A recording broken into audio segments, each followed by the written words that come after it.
সেই 14 জুলাইয়ের রাতের কিছু স্লোগান দিতে চাই, আপনারা গলা মেলাবেন আশা করি। মনে আছে আমাদের সেদিনের স্লোগান,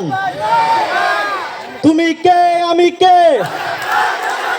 কে বলেছে কে বলেছে,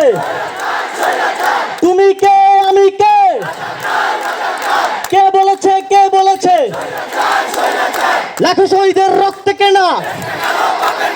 লাখো শহীদের রক্তে কেনা, তুমি কে আমি কে, কে বলেছে কে বলেছে, কোথায় কোথায় বাংলা ছাড়, এই বাংলা কি তোর বাধ্যদার, কোথায় কোথায় বাংলা ছাড়, যারা আমাদের বাংলা ছাড়তে বলেছিল তারা এখন কোথায়, তারা কি এই বাংলাদেশে আছে, এই কোথায় কোথায় বাংলা ছাড়, এই বাংলা কি তোর বাপ দাদার,